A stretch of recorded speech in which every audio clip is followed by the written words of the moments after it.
Naam, habari za wakati huu, karibu tena tuendelee kuhabarishana taarifa mbalimbali.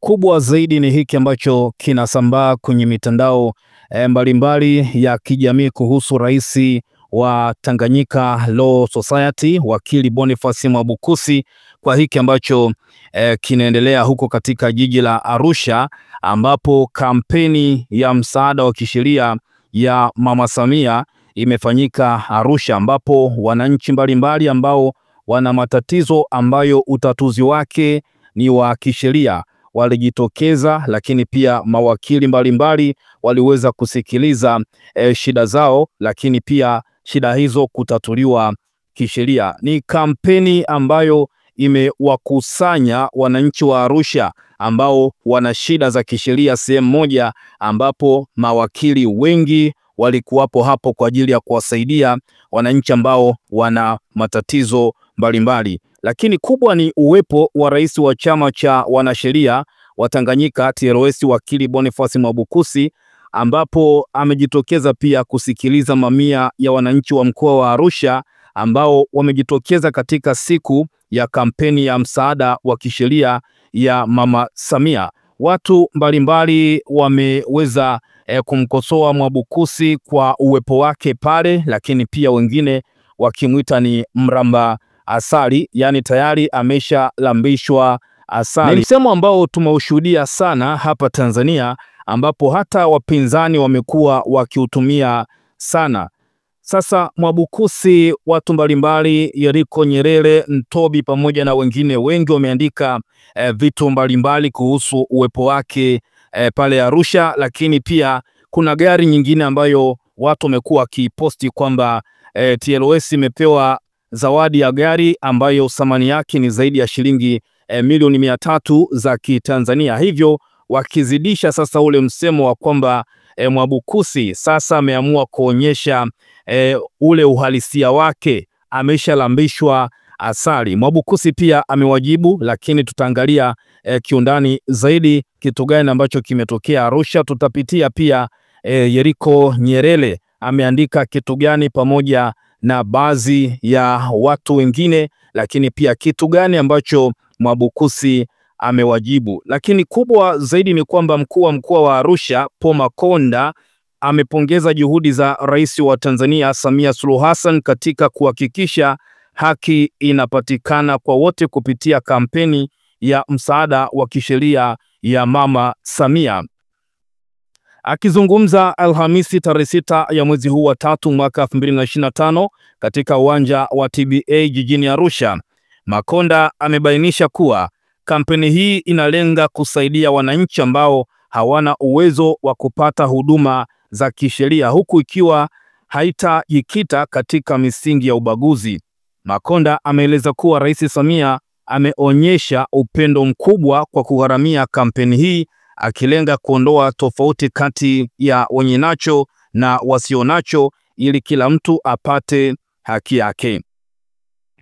Paul Makonda amewasihi wananchi wasiwe waoga kudai haki zao na wasitumie ujasiri wao kudhulumu wengine, bali dhamira zao ziwaongoze kuwa watu wa haki ili kuwawezesha wataalamu kuweza kutenda haki. Hiki ndicho ambacho amekizungumza Paul Makonda. Lakini kubwa zaidi ni kwamba Makonda pamoja na Mwabukusi kwa pamoja wamekubaliana kushirikiana katika masuala ya kisheria mkoani Arusha ili kuondoa migogoro na kuongeza wigo wa upatikanaji wa haki kwa wananchi.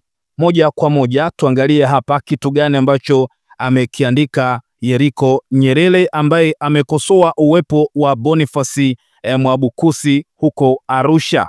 Lakini pia kubwa zaidi tutaangalia kile ambacho kinasambaa huko katika mtandao wa Twitter ya kwamba kuna gari ambayo TLS imepewa kama zawadi. Lakini kubwa zaidi ni kwamba Yeriko Nyerere kupitia akaunti yake ya Instagram aliweza kuchapisha picha mbalimbali ambazo zinamuonyesha Mwabukusi akiwa yupo huko Arusha. Lakini kubwa zaidi ni picha ya Jambo Online TV na ikiwa na kichwa ambacho kinasomeka Mwabukusi atua Arusha kuongeza nguvu ya kampeni ya Mama Samia. lakini pia nyingine ni habari mpya ikiwa na kichwa ambacho kinasomeka Makonda na wakili Mwabukusi waungana kutatua changamoto za kisheria Arusha. Yeriko Nyerere ameandika, unaweza usiamini macho na masikio yako ukiambiwa huyu ni Mwabukusi yule unayemjua, mkosoaji mkuu wa serikali aliyekuwa akishambulia serikali ya Samia kwa lugha kali hadi ukimsikiliza unang'ata meno na kushika korodani muda wote akizungumza. Mwabukusi aliungana na magenge ya kumtukana Mbowe akisema Mbowe amelambishwa asali na Samia. Akashinikiza kwamba Mbowe atolewe madarakani kwa hiari au kwa lazima. Kweli Mbowe katoka, anaendelea na biashara zake, hana njaa kabisa. Mwabukusi ni mwanasheria na ni rais wa chama cha wanasheria nchini. Anajua wazi kwamba nchi yetu ina wizara ya katiba na sheria. Rais Samia alitakiwa kutumia wizara husika kutekeleza wajibu wa wizara hiyo kwa umma kuliko kuunda vikundi vya kutatua matatizo ya kisheria nje ya mfumo halisi wa kisheria nchini ambao ni wizara. Rais kuunda vikundi vinavyoitwa Samia Legal ni kufanya siasa za kampeni, sio kuendesha nchi. TLS ya Mwabukusi walipaswa kumshauri rais kuelekeza nguvu kwenye wizara na sio kuimega wizara na kutengeneza ulaji kwa vikundi vichache, huku akiacha wizara ikisinzia na kubambika makesi watu hovyo hovyo. Wajibu huu wa kumrejesha rais kwenye mstari ni wa Mwabukusi na TLS yake, lakini anashiriki kuvunja utaratibu. Leo yule Mwabukusi huyo hapo anakula na kusaza mezani kwa mama yake na kaka yake. Pesa ni kitu hatari sana. Acha kupigania haki. Kama bado una njaa, utawakwaza wanaokuamini bure. Tafuta pesa, miliki uchumi, ndipo ujinasibu kuwa mpigania haki. Nje ya hapo, wewe ni kibaraka na mlamba asali halisi. Hiki ndicho kitu ambacho amekiandika Yeriko Nyerere, moja kati ya watu ambao walikuwa kimuunga mkono Freeman Mbowe katika uchaguzi wa kumtafuta mwenyekiti wa chama cha Chadema. Lakini pia Mwabukusi kwa upande wake alionekana kimuunga mkono Tundu Lissu, na nadhani pia katika hiki ambacho amekiandika hapa Yeriko Nyerere amezungumzia kwamba Boniface Mwabukusi alikuwa ni miongoni mwa watu ambao walikuwa wanashinikiza kwamba Rais Samia amemlambisha asali Mbowe, lakini pia alisema kwamba Mbowe ajiondoe kwa hiari kama mwenyekiti wa Chadema au kwa lazima. Kwenye posti yake watu mbalimbali wametoa maoni. Huyu wa kwanza anasema, kwani TLS ni mali ya Chadema? Mbona kama mizimu yako inazidi kukukataa? Ndani ya TLS wanafanya kazi na jamii pamoja na serikali. Sasa wewe sijui ulitaka afanyaje? Na mle kuna watu wa vyama vyote, kwenye kukosoa anakosoa na kwenye kusapoti anasapoti. Mwingine anasema, Mwabukusi anakosa gani hapo? Shida yako ni election favor bado inakusumbua, relax. Ndipo hapa Yeriko Nyerere akamjibu kwamba kwa hiyo huoni kosa kabisa. Lakini pia mwingine akasema, ila na wewe, hivi kuna ubaya gani mtu akishirikiana na serikali kutimiza jambo la muhimu kwa wananchi, wakati akikosoa ni wajibu wake ili wananchi wapate kilicho bora? Sio kila jambo ni kuvutana bila sababu.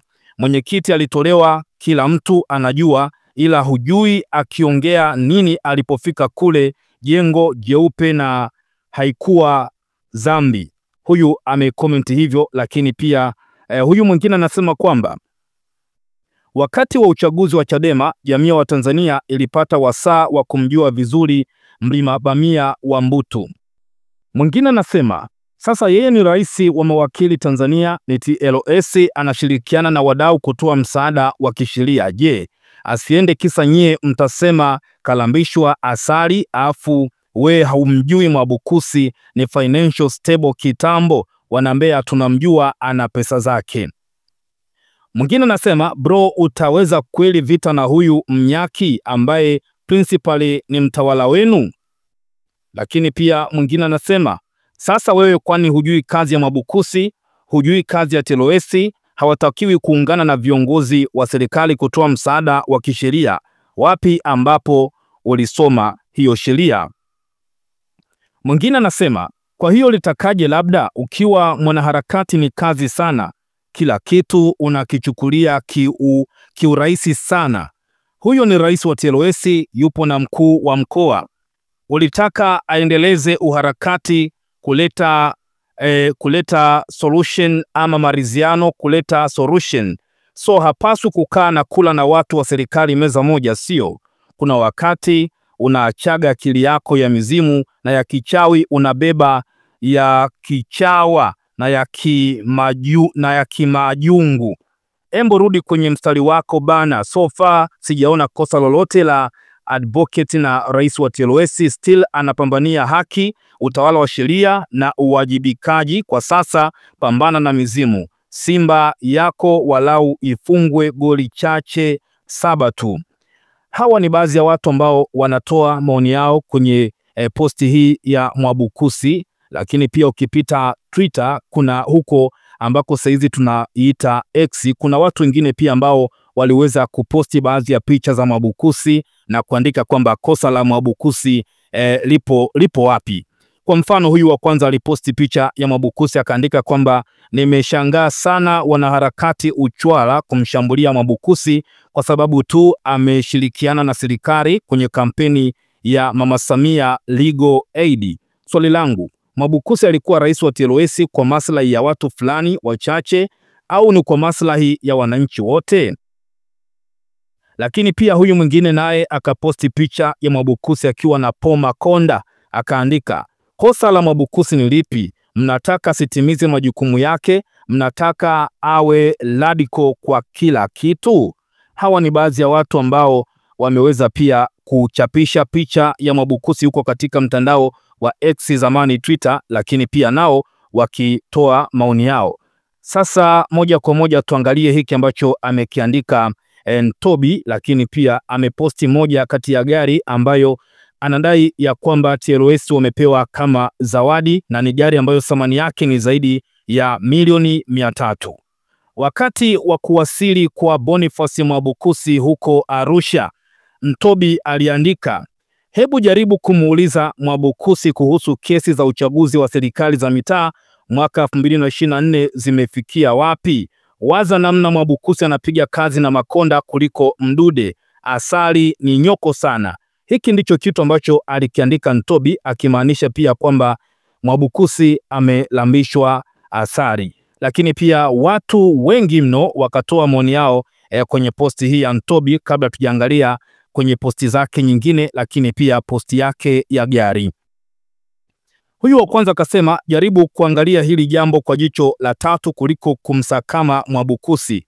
Imagine uko NBC halafu mpinzani Zen inatokea ghafla kiserikali, unapaswa uatendi huko unakoenda, unakutana na viongozi wa serikali, utafanya nini? Ntobi kanjibu kwamba tumeuliza kafikia wapi kuhusu swala zima ambalo nimeliuliza hapo, na watu alizosema atafungua kupinga matokeo ya uchaguzi wa serikali za mitaa, kwamba hizo kesi zimefikia wapi.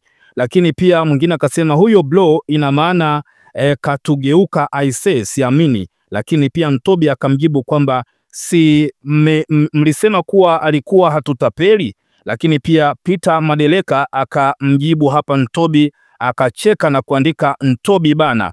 Lakini pia huyu mwingine hapa akasema kwamba huyu jamaa kweli sio yule tuliyepiga kelele juu yake, sio yule aliyesimama na kuzungumza habari za DP World, sio huyu aliyekuwa anaongelea habari za uchaguzi huru, haki na uwazi. Huyu nadhani alitumia jukwaa ili ajinufaishe binafsi, maana kwa status yake hayo ni mambo madogo. Lakini pia mwingine akasema kwamba kweli wewe jamaa ni choko, kumbuka Mwabukusi ni rais wa TLS, pamoja na kuwa mpinzani wa chama fulani hawezi kuleta mambo ya chama kwenye taasisi, lazima afanye kazi na serikali. ukisikia section 4 ndio hiyo, ni lazima kama rais ashiriki, na hii ndio ilikuwa sera yake kwenye kampeni. Lakini pia mwingine anasema kwamba sio mbaya, lakini ila na washauri vijana wote tujipambanie, tusisubiri ajira za kuajiliwa, utajikuta umezeeka. Ntobi akarudi tena na posti nyingine kuhusu Mwabukusi ambaye alikuwako huko Arusha na kuandika yafuatayo: kwa sasa mkataba wa bandari wa DP World upo vizuri by Mwabukusi, mserikali na section 4 ya Nyoko. Hiki ndicho kitu alichokiandika hapa Ntobi baada ya kuposti video ambayo Mwabukusi alikuwa anaelezea kwamba mkataba wa bandari na DP World uko vizuri na kuandika hapa by Mwabukusi, lakini pia akamalizia kwamba mzee wa engagement ni Kibaka baada ya kuposti picha ambayo inaonyesha gari ambalo limepambwa, lakini pia kichwa cha habari kikisema kwamba serikali yaipa TLS gari ya zaidi ya milioni 300 za Kitanzania, hivyo akidai kwamba karambishwa asari. Kwenye komenti pia watu hapa wanasema sasa kama walikuwa hawana, wewe ulitaka walikatae, acha roho mbaya. Na Ntobi akamjibu kwamba chama cha madaktari na walimu na wengine, je, walipewa au ni engagement ya huyu Kibaka? Lakini pia mwingine anasema yamkini wengine tunamkingia kifua, kumbe wanamjua na mchongo wake mzima, maana naona wamemkomalia mbaya. Vijana, kilimo ndiyo maisha. Lakini pia mwingine anasema kitu najiuliza, huyu ndugu yetu before hajaamua kufanya engagement hakufikiria image ambayo ingekuwa portrayed or maybe he a man in a mission, au bado uelewa wangu na fikra zangu bado ni ndogo. Lakini kwa hiki ambacho amekiandika Mwabukusi, nadhani ni majibu tosha kwa wote ambao wamekuwa wakimzungumzia kwenye mitandao mbalimbali ya kijamii ya kwamba amelambishwa asari. Mwabukusi kupitia akaunti yake ya X zamani Twitter ameshare picha akiwa huko Arusha na kuandika mambo machache. Nadhani pia ni jibu tosha kwa wote ambao walikuwa wanamsema vibaya mitandaoni. Mwabukusi ameandika, wapo wenye macho lakini wanakataa kuona, wapo wenye masikio ambao hawataki kusikiliza. Ama tujifunze kuishi kwa hekima pamoja, huku tukiendelea kutatua changamoto zetu, au tunabaki kukwama. Wajibu wa kiongozi ni kuongoza kwa kusikiliza. Mwenye hekima husikiliza kabla ya kutoa hukumu. Hiki ndicho alichokiandika. Nitabaki na sentensi ya mwisho hapa ambapo anasema mwenye hekima husikiliza kabla ya kutoa hukumu. Tuliache kwako Mtanzania, kwako na maoni gani kwa hiki ambacho kimefanyika katika kampeni ya Mama Samia Legal, ambako watu mbalimbali huko Arusha kwa pamoja wamejitokeza katika kampeni ya Mama Samia ambayo lengo lake ni kutatua changamoto mbalimbali za kisheria ambazo wananchi wa jiji la Arusha wamekuwa wakikumbana nazo, au matatizo ya kisheria ambayo wanayo. Tuachie maoni yako kwa upande wako kwa hiki ambacho amekifanya Mwabukusi. Je, amekosea? Lakini pia je, Mwabukusi hakutakiwa kufanya kazi pamoja na serikali kama rais wa TLS? Tuachie maoni yako, lakini kubwa zaidi endelea kukaa karibu nasi kwa habari mbalimbali.